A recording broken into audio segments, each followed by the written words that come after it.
오늘 나눌 하나님의 말씀은 로마서 3장 21절로 26절의 말씀입니다. 이제는 율법 외에 하나님의 한 의가 나타났으니 율법과 선지자들에게 증거를 받은 것이라. 곧 예수 그리스도를 믿음으로 말미암아 모든 믿는 자에게 미치는 하나님의 의니 차별이 없느니라. 모든 사람이 죄를 범하였음에 하나님의 영광에 이르지 못하더니 그리스도 예수 안에 있는 구속으로 말미암아 하나님의 은혜로 값없이 의롭다 하심을 얻은 자 되었느니라.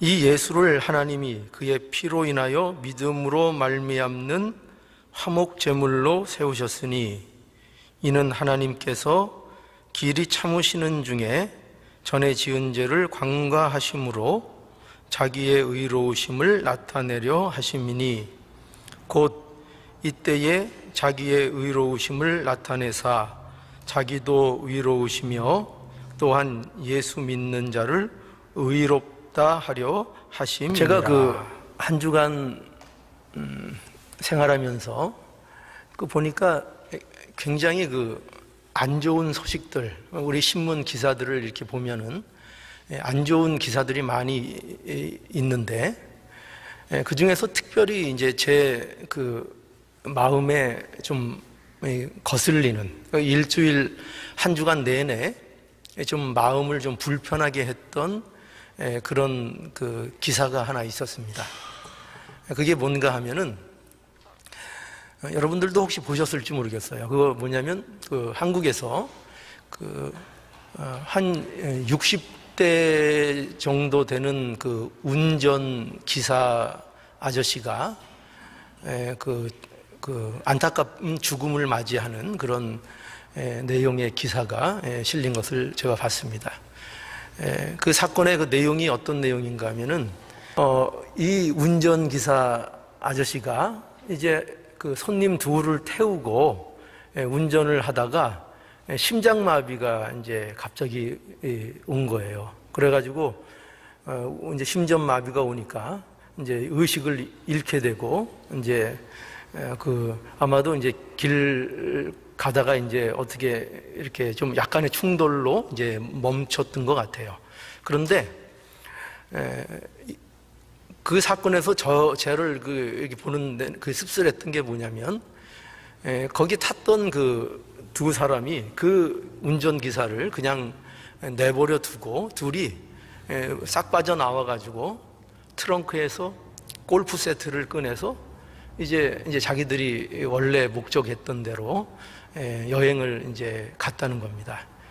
거기서 이제 그래가지고 이제 아저씨가 심장마비로 결국은 그 자리에서 물론 누구 지나가던 사람이 신고를 해서 그래서 왔지만 응급 구조원들이 왔지만 시간이 늦어서 이제 결국은 숨을 거둔 그런 내용을 보게 됐습니다.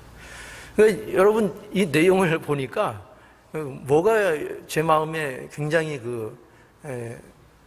안타까운가 하면은 또 화가 나는가 하면은 뻔히 알면서도 그걸 그냥 뒀다는 거예요. 뭐 굉장히 중요한 일도 아니고 자기들 골프 치러 가는데 시간 지장이 있을까봐 그래서 그거를 돌아보지 않고 그냥 방치하고 가서 한 사람을 죽게 만드는 이런 사고였습니다. 그러니까 알면서도 뻔히 그 상황을 알면서도 그 바보가 아니면은 그 상황을 왜 모르겠어요. 뻔히 알면서도 그것을 방치하고 간 것, 이것이 굉장히 씁쓸하고 기분을 상하게 했습니다.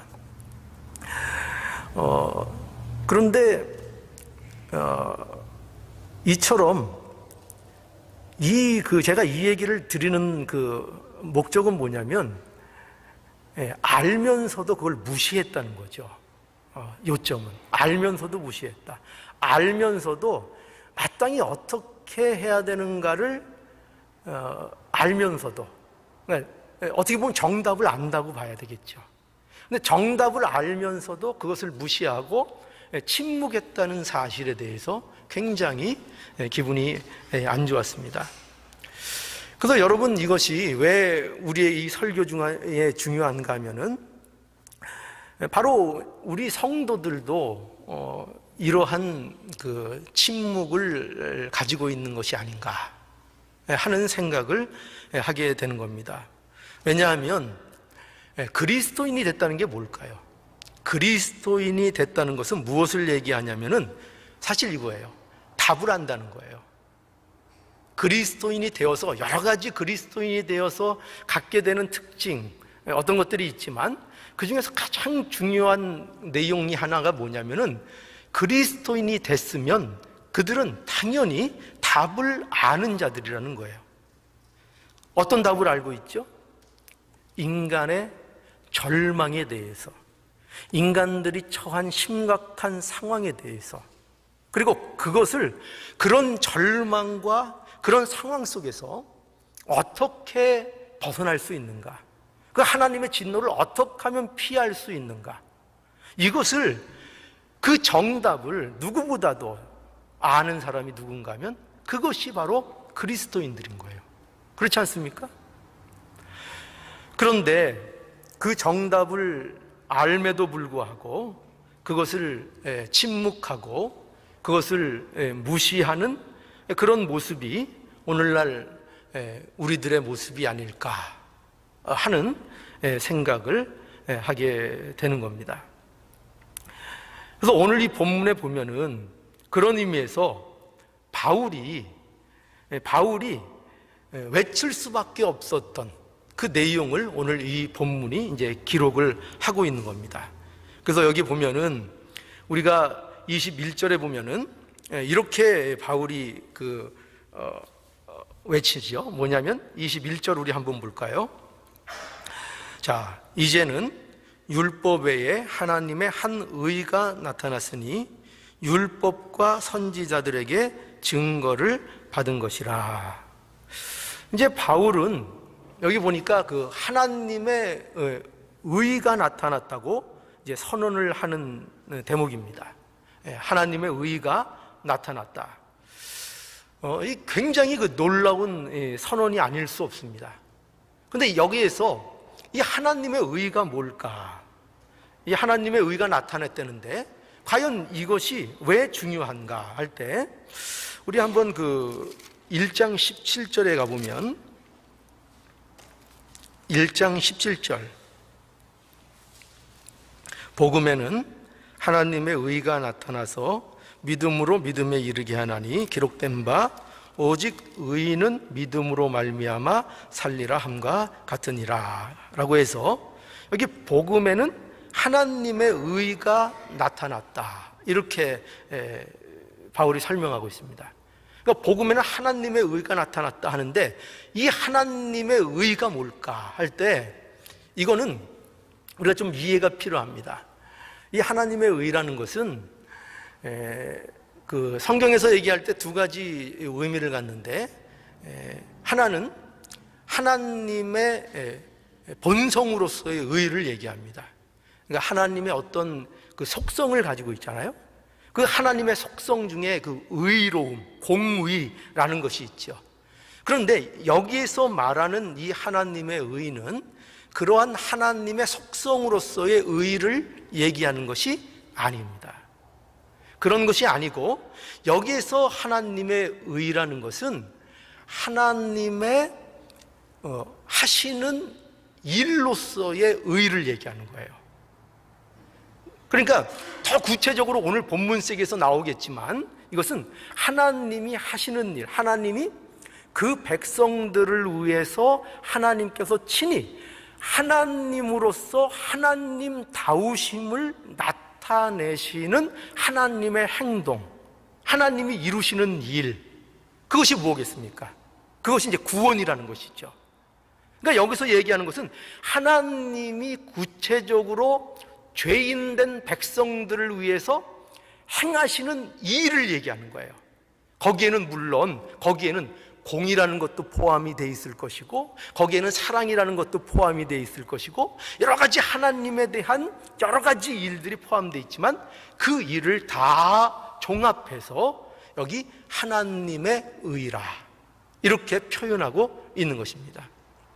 그러니까 오늘 본문에서도 하나님의 의가 나타났다. 오늘 본문에 그렇게 되어 있죠. 이제는 율법 외에 하나님의 한 의가 나타났다 라고 할 때 이 의도 뭐냐면은 하나님의 행하심, 하나님의 하나님다우심을 나타내는 어떤 행위, 즉 구원의 역사, 그것을 나타냈다 이렇게 증명하고 선언하고 있는 것입니다.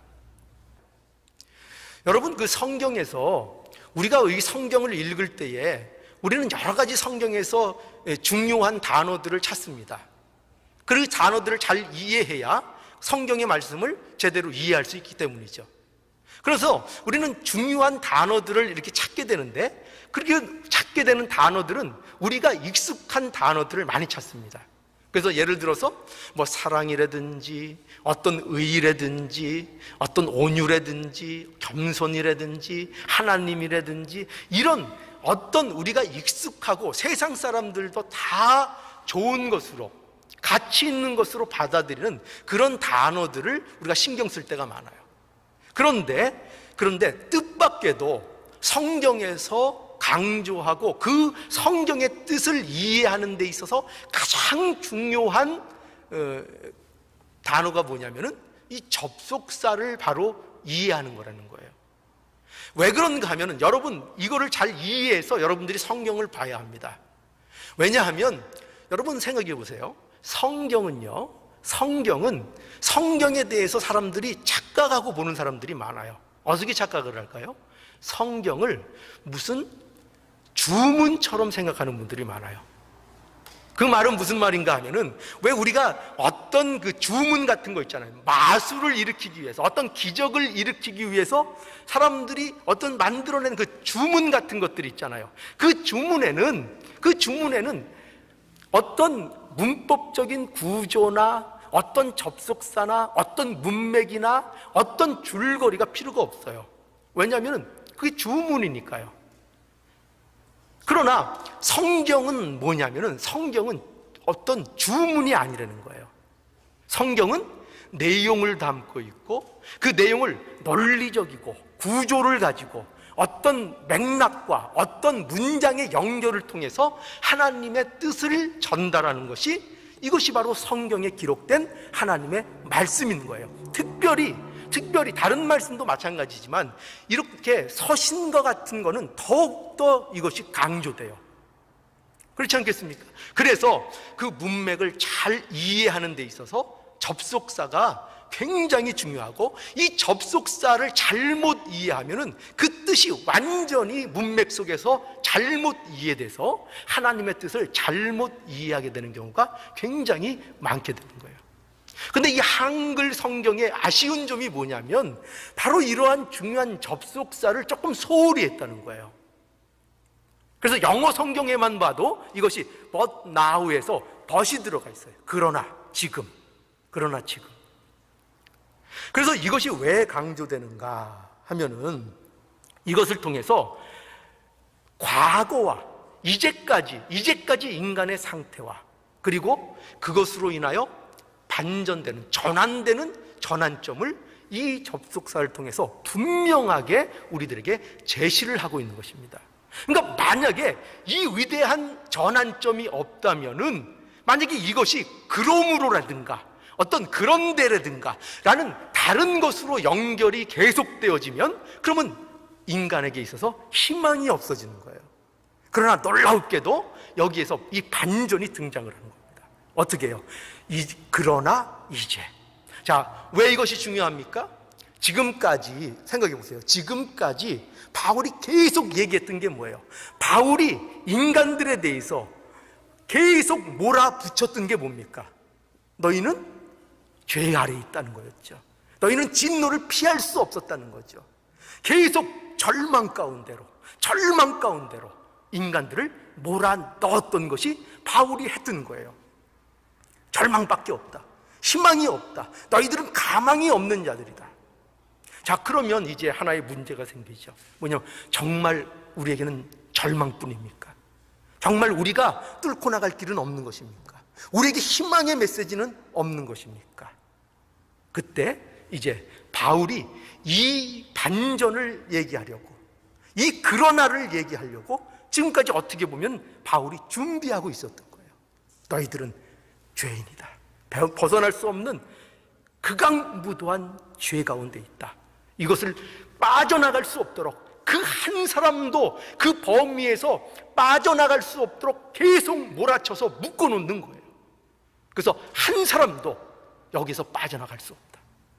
그리고 그것을 얘기해놓고 이제 뭘 한다고요? 그러나 이제는 얼마나 위대한 선언입니까? 얼마나 우리에게 복된 선언입니까? 이 선언을 우리에게 해주고 계십니다. 그러나 이제는 너희가 예수 그리스도 안에서 의롭다 칭함을 얻게 되었다. 너희는 죄인이었다. 너희는 마땅히 멸망받을 자들이었다. 그러나 이제는 너희는 예수 그리스도 안에서 의인이 되었다. 이렇게 말하고 있는 것입니다. 여러분, 제가 서두에도 말씀드린 것처럼 기독교인이 되었다는 그거는 이 사실을 알게 되었다는 거예요. 이 사실을 누구보다도 알게 되었다는 것입니다. 그러므로 기독교인들이 되면은요, 기독교인이 돼서 변해야 되는 게 뭐냐 하면 이 사실에 대해서 침묵할 수 없다는 거예요. 아까 택시 기사가 그렇게 심장마비로 쓰러진 걸 보고 의식을 잃는 것을 보고도 그것을 무시하고 그 상황을 알면서도 갔던 그런 식의 삶, 그런 식의 모습으로 나타날 수 없다는 거예요. 왜냐하면 분명히 알고 있기 때문이죠. 분명히 알고 있기 때문에 기독교인들은 이 사실에 대해서 외쳐야 될 책임과 외쳐야 될 그런 자리를 가지고 있다고 우리에게 말씀하고 있는 거예요. 그러니 저와 여러분들은 이거를 외쳐야 되는 겁니다. 뭐를 외쳐야 된다고요? 요 대목을 외쳐야 되는 거예요. 그러나 이제는 제가 이게 얼마나 여러분 중요한가 하면은, 제가요 그 개척을 꿈꿀 때, 개척을 하려고 이렇게 꿈꾸면서 교회 명을 막 이렇게 혼자 막 작성하고 이럴 거 아니에요. 교회 이름을 모르고 했으면 좋을까. 그래서 한국에 있을 때에는 뭐 이런 것도 했어요. 좀 그 요새 그 추세를 따라서 그 향동에 그 어떤 동네인지 이렇게 변두리에 향동이라는 데가 있어서 향동.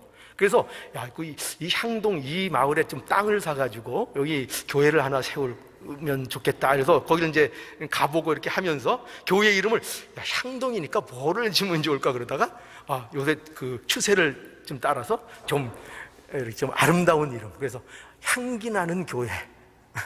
향동에 향기 나는 교회. 괜찮나요? 뭐 각각 취향이 있겠죠. 뭐 그런 생각도 해보고 그랬는데, 그 중에 또 제가 하나 생각했던 게 뭐냐면 바로 이 그러나. 그래서 여러분 좀 교회 이름으로는 웃길지 몰라요. 그렇지만 아직도 저는 이게 너무나 마음에 들어요. 뭐냐면 그러나 교회.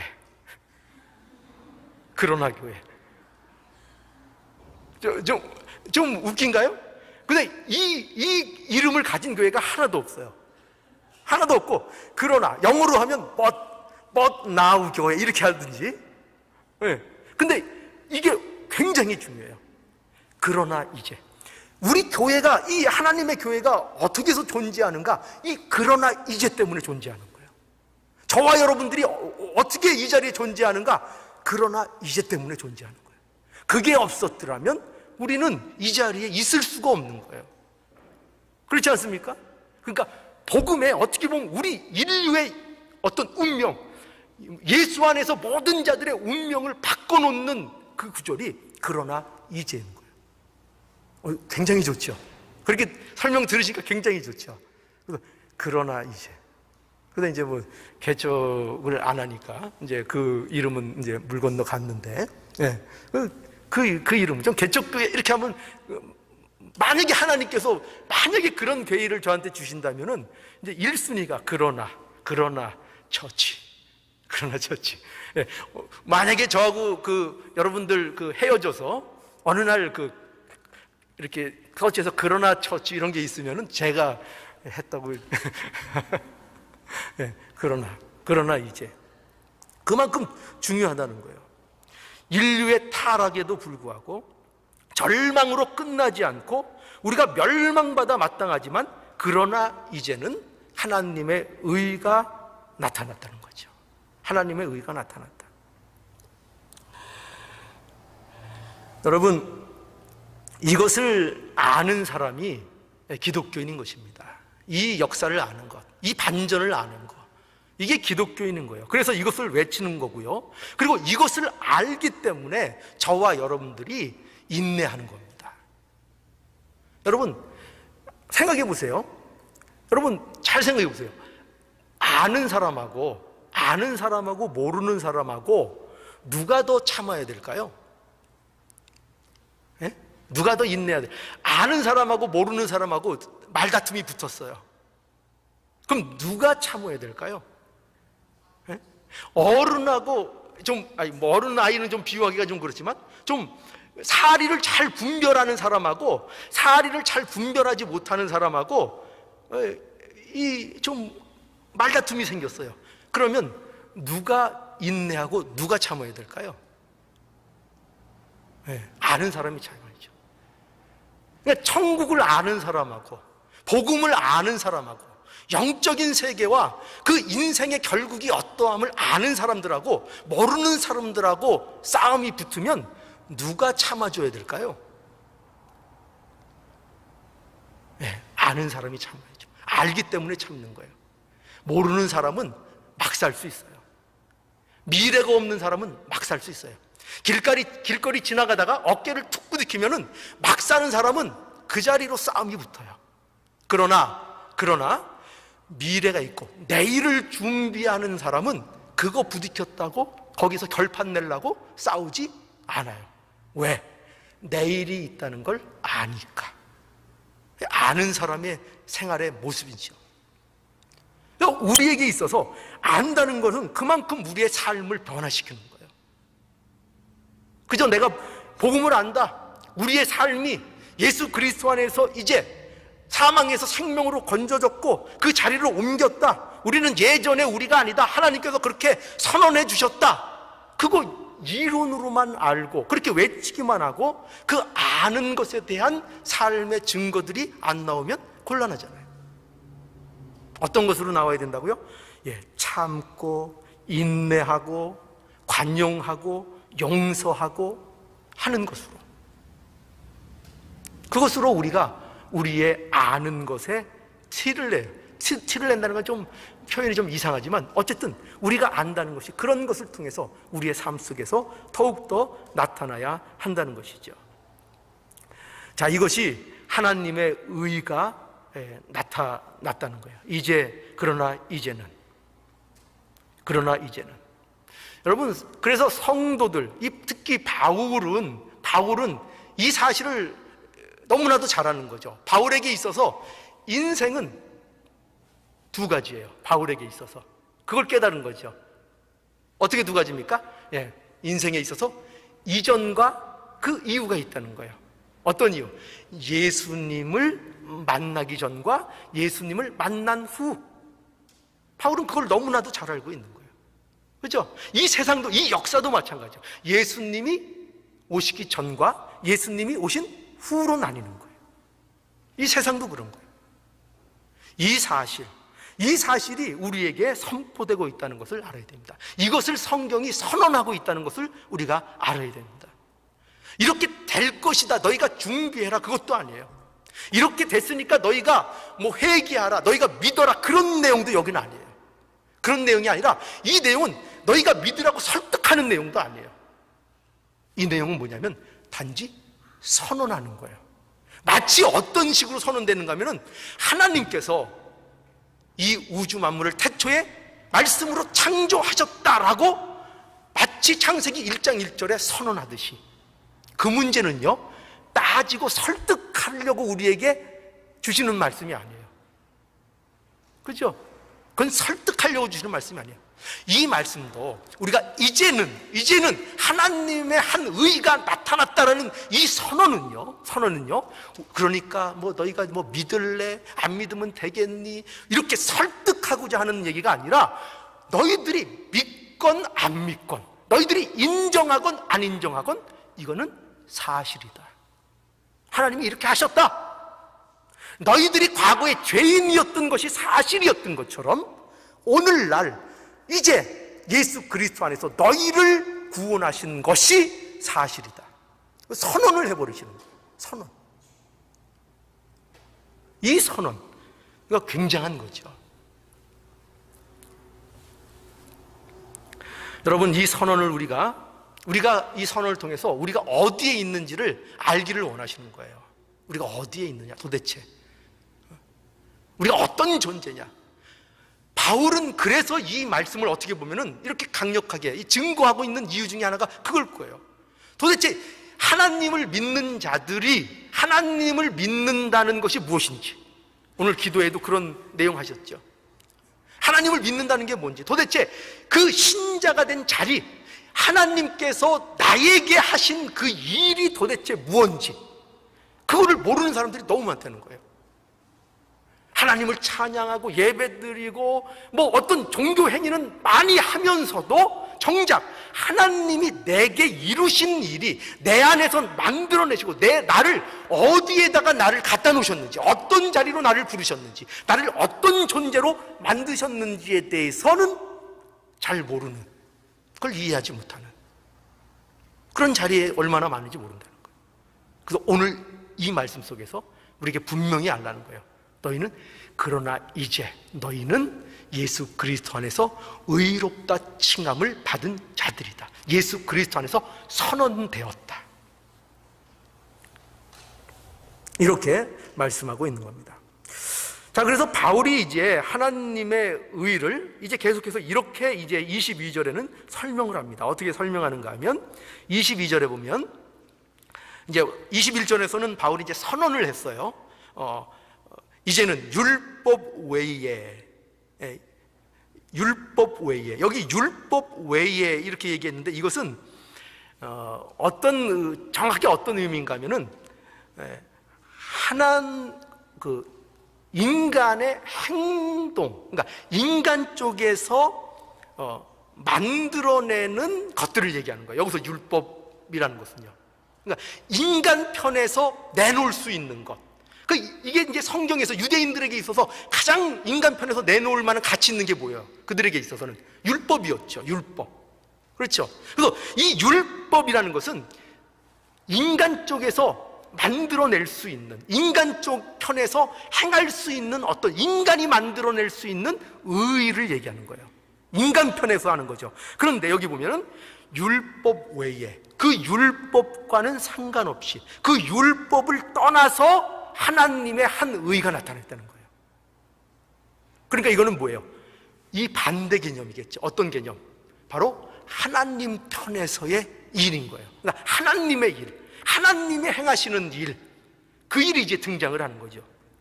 그 일이 나타났으니 율법과 선지자들에게 증거를 받은 것이다. 구약에서 이미 예언된 것으로 이렇게 말하고 있습니다. 그러니까 선언하고 있는 거예요. 선언. 하나님의 의가, 한 의가 나타났다. 자, 그런데 그 하나님의 한 의를 어떻게 이제 바울이 계속 설명하는가 하면은, 자, 22절을 보죠. 22절에 곧 예수 그리스도를 믿음으로 말미암아 모든 믿는 자에게 미치는 하나님의 의니 차별이 없느니라. 여기 보면은 이 바울이 하나님의 의를 설명하는데, 그걸 어떻게 설명하고 있는가 하면은 예수 그리스도를 믿음으로 미치는 하나님의 의라는 거예요. 그 의가. 그러니까 이 의는 예수 그리스도와 연결이 된 의라는 거죠. 그러니까 예수로 말미암아, 그러니까 우리 성도들이 하나님의 의를 어떻게 경험하는가, 하나님의 구원을 그들 가운데 어떻게 그들이 그 구원을 경험하고 그것을 삶 속에 누리는가 할 때, 그것은 반드시 무엇과 연결되어 있다고요? 바로 예수 그리스도로 말미암아 연결되어 있다. 예수 그리스도를 믿음으로 미치는 하나님의 의인 것이다. 이렇게 우리에게 설명하고 있는 것입니다. 그러니까 이 설명에서도요, 핵심은 뭐냐면은 이런 핵심을 가지고 있어요. 뭐냐면 이 예수 그리스도를 믿음으로 말미암아 모든 믿는 자에게 미치는 하나님의 의인이 차별이 없다라는 것에 이 의의, 하나님의 의의 특징을 가지고 있어요. 차별이 없다. 그리고 거기에 또 어떤 것을 달고 있는가 하면 모든 자에게 미치는, 이렇게 얘기하고 있죠. 모든 자에게 미치는 하나님의 의고 그것은 차별이 없는 의다. 이렇게 얘기하는 것을 보게 됩니다. 그러니까 이것은 어떤 인간 편에서 내어놓는 어떤 조건, 어떤 행위, 이런 것이 아니고 믿음으로 되는 것이기 때문에 차별이 없다는 거죠. 이 예수 그리스도니까요. 그러니까 왜 예수 그리스도냐 할 때, 예수 그리스도가 아니고 인간 쪽에서 내는 어떤 행위와 조건이라면 거기에는 뭐가 존재하는 거예요? 차별이 존재하죠. 그렇죠? 여러분, 우리가 그러잖아요. 우리가 뭐만 조금만 내가 뭐를 꺼내놓으면은 그거에 대한 대번에 우리는 그거에 대한 의의를 내세우잖아요. 그렇지 않습니까? 그게 우리 인간의 본성이에요. 그래서 인간 쪽에 어떤 조건을 고려하고 인간이 가진 어떤 행위에 의해서 하나님의 의가 이루어지면 그러면 거기에는 차별이 생기고 모든 믿는 자에게, 모든 자에게 미치는 하나님의 의가 될 수 없죠. 모든 사람에게 미치는 하나님의 의가 되기 위해서는 한 가지밖에 없어요. 뭐죠? 예수 그리스도로 말미암아 미치는 의가 되어야 되는 거예요. 예수 그리스도로 말미암아 미치는 의. 그래서 여러분, 이 복음을 바로 깨닫게 되면 이 의를 우리가 하나님의 의가 나타난 것을 바로 우리가 알게 되면, 그래서 우리의 삶 속에 이 차별, 그렇죠, 이 차별, 또 어떤 우월성, 내가 가진 것에 대한 우월성, 이런 것들이 점점 뿌리 뽑혀 나가야 되는 겁니다. 그러니까 왜냐면은 복음이라는 것과 하나님께서 우리에게 이루신 복음, 그리고 하나님께서 우리를 구원하신 방법, 그 모든 것들과 이런 나를 자랑하거나 어떤 사람들을 내가 편견을 가지고 차별하거나 어떤 조건을 가지고 사람들을 달아보는 그런 것은 복음의 내용과 그 맥과 너무나도 일치하지 않는 내용들이기 때문에 그래요. 먼저 우리의 구원부터 보세요. 그리고 내가 어떻게 구원받았는지를 보세요. 그렇기 때문에 복음을 아는 자들에게 대해서 이런 어떤 차별, 어떤 비난, 어떤 종교적 우월성, 이런 것들을 벗어던져야 한다는 것입니다. 그게 복음에 맞게 사는 거예요. 오늘날 성도들의 약한 모습, 현대 교회의 약한 모습 중에 가장 치명적으로 약한 것이 뭐냐면 바로 이것이 연결이 잘 안 된다는 거예요. 분명히 말로는 복음을 외치고 말로는 하나님의 은혜를 외치는데 그들의 삶 속에서는 그 복음의 어떤 맥락 속에서, 그 복음의 원리 속에서 그들의 삶을 살아가지 않고 있다는 거예요. 그 증거가 뭐예요? 당장 교만한 거죠. 당장 자기가 아는 것 때문에 다른 사람들을 비난하는 거죠. 내가 마치 하나님인 것처럼 다른 사람들을 판단하는 거죠. 내가 종교적인 우월감을 갖게 되는 거죠. 매치가 안 되는 거예요. 그러니까 복음을 얘기하고 은혜를 얘기하고 내가 은혜 속에서 구원받았다는 것을 늘 입버릇처럼 고백하고 다니면서도 삶 속에서는 끊임없이 그 반대의 결과물들을 끊임없이 만들어내는 거예요. 이것이 성도들이 오늘날 빠지는 아주 중대한 문제라고 우리에게 말씀하고 있는 거예요. 그러니까 여러분, 우리가 알게 되면 자꾸 이게 판단이 이렇게 빠르게 돼요. 그렇죠? 내가 알면은 뭔가를 이렇게 보는 눈이 예리해져요. 그리고 뭔가 하나 틀린 걸 보면은 그거를 안 꼬집으면 넘어갈 수가 없는 그런 마음이 돼요. 어떻게 그렇게 잘하냐? 제가 그렇거든요. 저는 우리 싱크대 위에 뭐가 하나 이렇게 삐뚤어 있는 거 보고 뭐가 하나 튀어 있는 걸 못 봐요. 가서 그냥 화딱지 나니까 가서 제가 하도 애들한테 잔소리하다가 이제 안 되니까 제가 가서 이제 하는 거예요. 가서. 왜냐면 제 눈에는 온통 그런 것만 보여. 여기도 쓰레기, 여기도 쓰레기, 여기도 얼룩, 저기도 얼룩. 근데 대부분 우리 집 가족들은 대부분 잘 못 보는 것 같아요. 저만 그렇게 잘 보는 것 같아요. 이게 제가 고쳐야 된다고 맨날 마음속으로 다짐을 합니다. 제발 고치자. 제발 좀 편하게 살자. 편하게 살자. 여러분, 우리가 알게 되면, 뭔가를 보게 되고 알게 되면 그걸 가지고 꼭 다른 것이 보이고 지적하고 싶어지고 판단하고 싶어지는 게 인간의 본성이에요.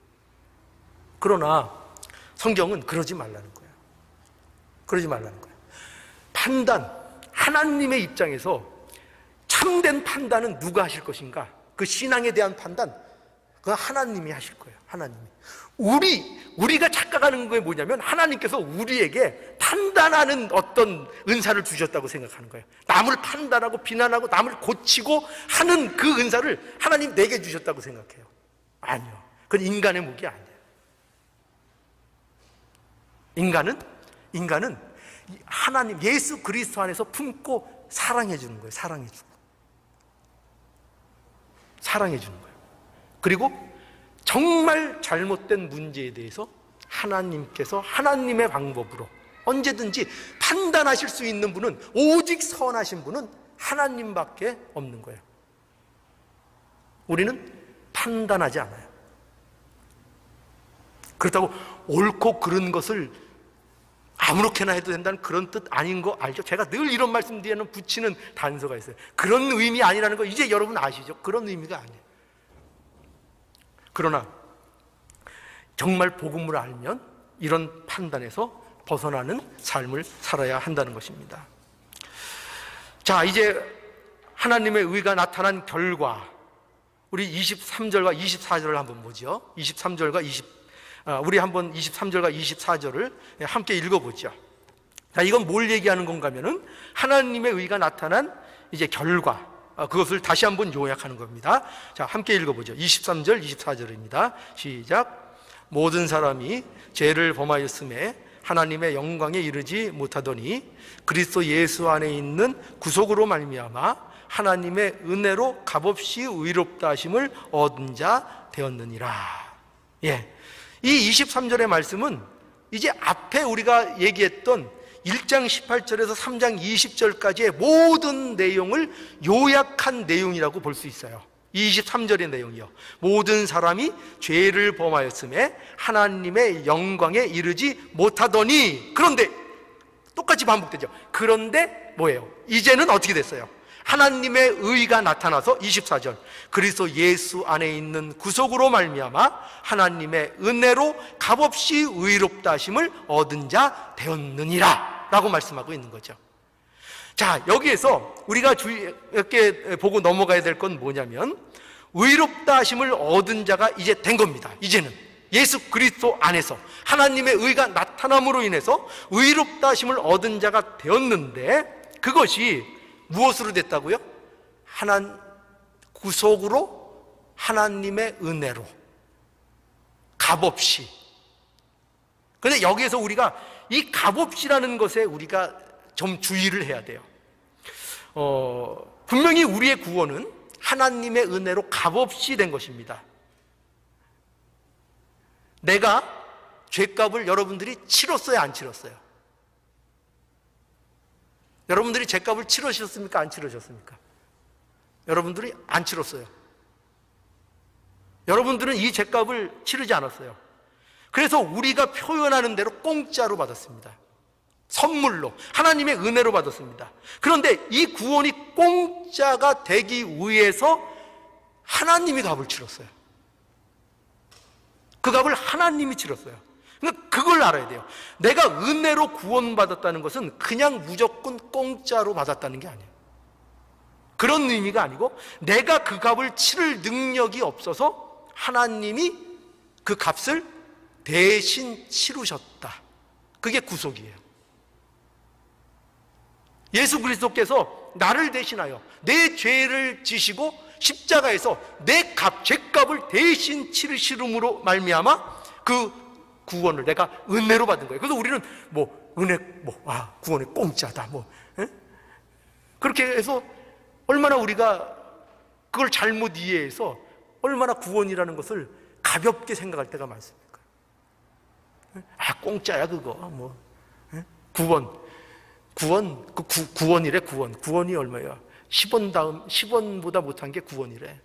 이런 농담. 그러나 분명히 아셔야 돼요. 우리에게 준 구원은 공짜지만 그 공짜가 그냥 공짜가 아니고 나를 위해서 무엇보다도 하나님이 값을 치르신 그 엄청난 대가를 하나님께서 치르심으로 내가 그 은혜를 받았다라는 것을 우리가 알아야 한다는 것입니다. 저와 여러분은 이제는 바로 이런 상태, 이 복을 받은 상태에 있다는 것을 저와 여러분들이 이 말씀을 통해서 다시 한번 확인할 수 있기를 바랍니다. 이것은요, 아까도 말씀드린 것처럼 앞으로 되어질 일을 여러분들에게 말하고 있는 것이 아니고 이미 완료되고 선언된 사실을 여러분들에게 말씀하고 있는 것입니다. 그러니 이 복을 여러분들이 누리셔야 되는 거예요. 여러분들에게 준 이 자리를 여러분들이 어떤 것인지를 알고 이것을 누리고 이것을 힘써 하나님 앞에 이 삶을 사는 것으로 여러분들의 삶을 하나님 앞에 드려야 되는 거예요. 그것이 여러분들에게 남아있는 거예요. 여러분, 내가 구원 받았냐 안 받았냐의 문제로 더 이상 고민할 필요가 없어요. 고민할 필요가 없어요. 예수 그리스도를 내 구주로 믿어지면 어떤 외부적인 조건에도 불구하고 구원을 받은 거예요. 하나님의 자녀가 이미 된 것이에요. 선언된 거예요. 우리가 신경 쓰고 우리가 해야 될 건 뭐냐면 그 하나님의 자녀답게 삶을 누려야 되는 거예요. 누려야 되는 거예요. 그 누린다는 게 무슨 이렇게 맘대로 이렇게 그런 누리는 걸 얘기하는 게 아니에요. 그 누린다는 건 하나님의 자녀다운 삶을 그 허락된 삶을 우리들의 삶 속에서 살아내는 걸 얘기하는 거예요. 싸우는 걸 얘기하는 거예요. 죄와 싸우면서 하나님의 그 복된 삶을 살아나가는 걸 얘기하는 거예요. 그 삶을 여러분들이 살아나갈 수 있는 자리로 하나님께서 여러분들을 불러내신 거예요. 그게 여러분과 저의 자리인 겁니다. 이것을 분명히 하시고 이 영적인 복을 하나님 앞에 가는 그 날까지 누리는 저와 여러분들이 모두 되기를 간절히 원합니다.